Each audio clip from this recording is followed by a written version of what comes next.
Hey guys, it's me, EODGamer here. So we just ran through our Shui defense with the new characters, the Yanagi that had just been released. And I just want to share with you my thoughts on the current tier list after seeing the first character released in 1.3. Of course, Lighter will come out later on and we will update it once the rotation is different. But let's talk about it first. Right behind here, you can see, not only do we have chat right above my image over here, but we also have a tier list from a popular global site as well, Pridewind. Huge shout out for them making the tier list. There are a bit of controversy that's going around. Let's talk about it in this video as well. But first, I see a lot of glaring things, right? And I want to share with you my thoughts on them. Granted, I don't think that the one person's tier list is the best. There's always going to be a problem with every single tier list. Your waifu and husbando is always the best character in the game, so it doesn't matter what I have to say or what anyone has to say for that matter. But let's talk about some glaring ones.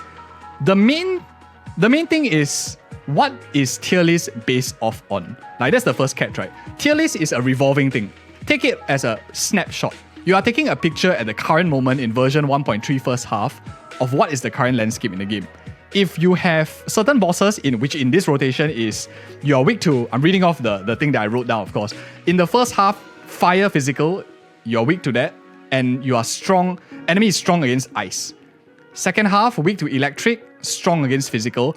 All these things matter because it's the hardest node in the game. It's the thing that gives you premium resource. So we need to take this snapshot, and this tier list reflects that snapshot. Does it mean this character is best in the game? Is it the best character forever? Longevity, versatility, and whatnot? No. Doesn't cover any of that. It just talks about how good they are right now, and tier list always changes. That's why we keep updating it every single time the thing rotates. Number one, most important thing is you need to know the buffs. Right now, we are having a fire buff as well as an electric buff, which, no surprise, right? Surprise, they're trying to sell you Yanagi and trying to sell you Burnies a little bit more. What is the buff? You get attack damage increase when you proc, burn, and shock, and at the same time, you have a 20% days increase, which kind of makes your burn and your shock characters be like pseudo stunners, which is very nice because those of you who don't have stunners, don't have Qingyi, you don't have Koleda, you don't have Lycan, you don't have Anbi, you're not playing Anbi, at least you have some access to a bit of stun as well in your anomaly teams, which is fantastic. So shock, burn characters go up in value, especially since the first half is tremendously weak to it. Especially in the first half is like weak to fire, second half is weak to electric.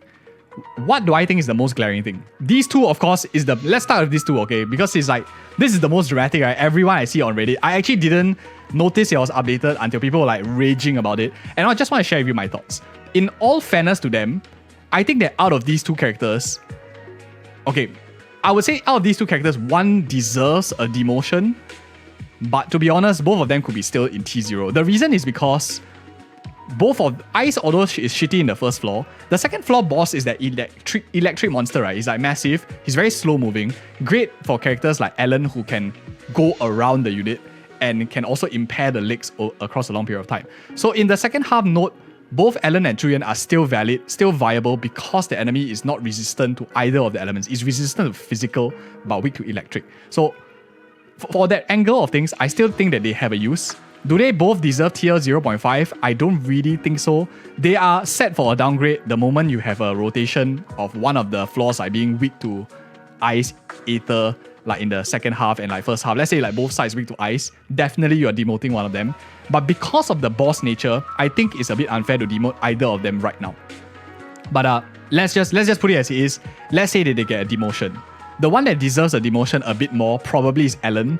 We said this in the past tier list as well. The previous rotation, she was also kind of feeling like, a bit clunky to play. A bit slow. The bosses are really too fast for her. They attack very often. She likes to have that charge up dash sometimes also and complete her combo strings. Ellen just feels a bit more clunky to play. Between the two of them, I would demote Ellen and I'll keep Zhuyan at T0. But as mentioned, for fairness, I think both of them deserve still being at T0 in this rotation specifically. My personal thoughts. We use Zhuyan to clear second half. If any of you who are struggling and you started off from patch 1 in the final node, my recommendation is anomaly in the first half or a fire team. Second half, run your first phase DPSs like Zhuyan and Nicole, who you probably already have really well built. Doesn't mean the tier list demotes it means they suck and you shouldn't use them. They still can be played very well in the second half. And that's my thoughts. Next up. So other than this, what is the easiest thing to talk about? It's the pair over here. You can see on the right, this side here, right above this part, which is talking about the supports, Nicole and Sokaku. They go in tandem with the two DPSs that just got demoted. So one thing that I find a bit glaring at first was Sokaku being demoted, but Nicole staying at T0.5 together in the same tier as a character like Zhu Yuan. So chat was really nice to point out that it perhaps could be because she's a little bit more versatile. You can kind of still play Nicole together with Ellen, and you can kind of still play her with like Zhu Yuan, both teams. You could even maybe force in with like some of the other characters if you really wanted to. Sokaku is like specifically for Ice. Given how out of meta Ice is, yes, I think Sokaku definitely deserves a demotion. But in this rotation, I could still see them like, if you put both of them at tier 0.5, I wouldn't complain about it because they still can work in the second half. So yeah, to me personally, I think either Nicole and Sokaku get demoted in tandem or they stay the same. They should be roughly around the same. So that is for the main changes that they have over here in the second slot. More exciting thing is the first slot. I think none of them here in the first slot should be kicked out. These are your meta characters. These 5 characters in the game probably round up your top meta in the game right now. And they're all S rank limited. No surprise, right? Freaking all the recent characters back to back probably. The only one that I want to comment on, Bernice and Yanagi, for obvious reasons, they are 2 banner characters. Both burn and shock is great. Ting Yi is one of the only limited stun. She's of shock elements, so she benefits on everything. Caesar is Caesar. She gives you a lot of buffs. She's very, very universal. She can fit into whatever team. Whatever team you're playing, Caesar is there. Very strong, very versatile character. Jane Doe, on the other hand, she is pulled up by 2 things. And I think that's important to note because if she gets a demotion, touch wood, touching all my wood here in the future, you need to understand why. One of the reasons is the floor is actually resistant to physical on the second half, so you are forced to play Jane only in the first half. We are lucky that the boxing guy is weak to Jane Doe.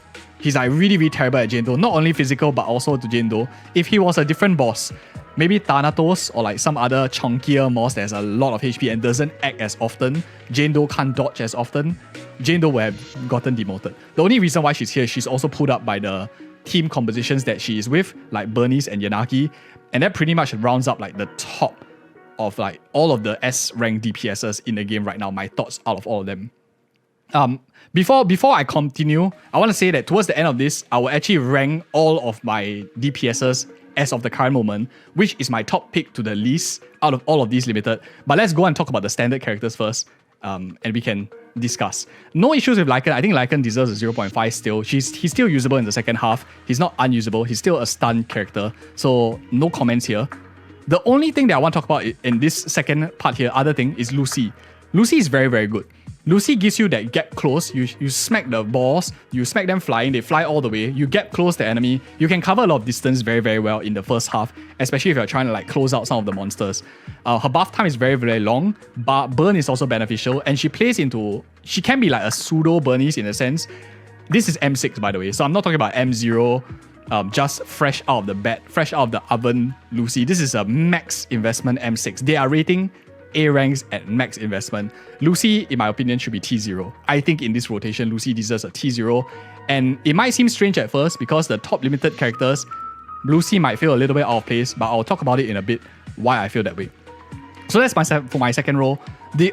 I don't want to go like every single character. Let's talk about the important ones.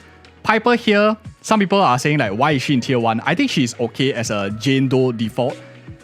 She plays into the same team compositions that are around the game, your anomaly teams with Bernice and whatever not. So she's pulled up a little bit by meta, doesn't deserve anything lower, even though she's not really good against the boxing guy because he does move a lot more than Piper would like, but she's still okay. T1 is fair. Grace, on the other hand, I think she could go up a little bit. A lot of the reason I think why she's being pushed down, very, very kindly mentioned by chat as well, is because of competition with Yanagi. They were saying that any team composition that Yanagi plays into, Grace kind of competes into. That is a large extent true. But one of the things that is very important to remember is not everyone is pulling for Yanagi. And people that look at this tier list and see that Grace is T1 think that they shouldn't be using Grace at all in the current game state.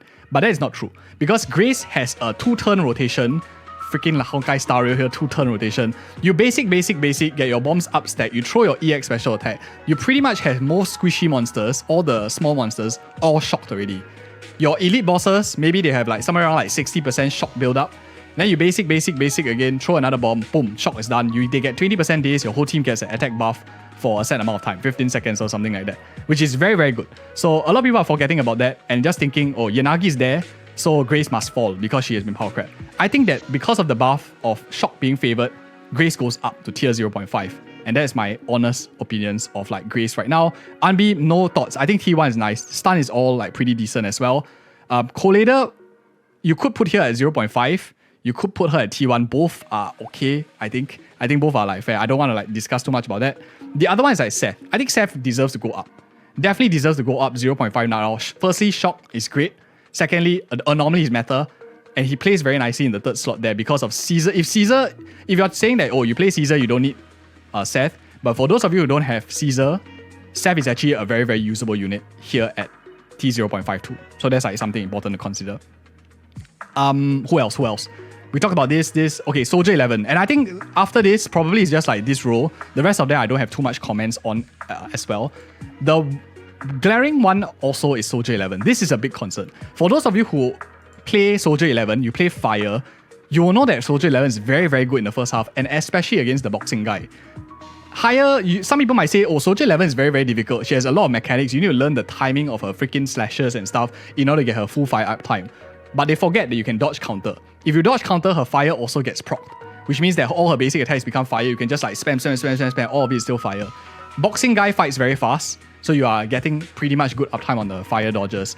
Played together with Lucy at M6 over here, you have a fantastic support, great damage, and I would even argue you can put like a Collider, even a Grace now with the Daze effects up available. You can even play like a Burning into a Shock Anomaly, plus getting the extra Daze, so you might not even need a Collider in the last slot. So Soldier 11, in my opinion, Chad was saying T1 is a fair thing, but I would actually be a bit more daring and say she deserves a 0.5 because of the floor buffs. I feel that if you do not have any limited DPS, out of all of the DPS in the game right now, Soldier 11 is probably the best for this current rotation, and she should be played in the first half for sure. So that is my personal thought. So Soldier 11, 0.5. The last one, of course, before I rank all the limited characters in my personal opinion in a list of priority for you guys, since tier list is a snapshot, Rina is very, very underrated. But I want to give a quick disclaimer. Right now, the only character that you are really going to play Rina with is Yanagi, and Rina's rating is contingent on whether you have Yanagi and whether Yanagi can carry your account. If Yanagi is like barely invested, you don't really have much damage on her, you will not feel Rina's impact at all.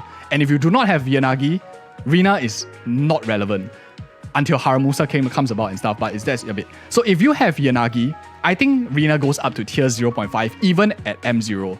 She might have a short rotation, but in total it's around like 7 seconds because they still last us for sometimes the guys still do some damage. A little bit longer than Nicole, and at the same time you get shock extension, which helps your disorder. You get electric damage bonus, and she helps you get close on the enemy with her balls as well. So very, very strong unit. If you have Yanagi, she deserves a 0.5. If you're Yanagi, you do not have Yanagi or she's shit, I could see a case for her being like 1.5 because there's nowhere else that you really will use her right now. You'll much rather like play Grace if you're looking for that shock implication anyway. So yeah, that's the tier list side of things. At this point, I highly recommend you check out these two other videos we have on the channel, which I think you might like. And thank you guys again so much for watching. See you in the next video.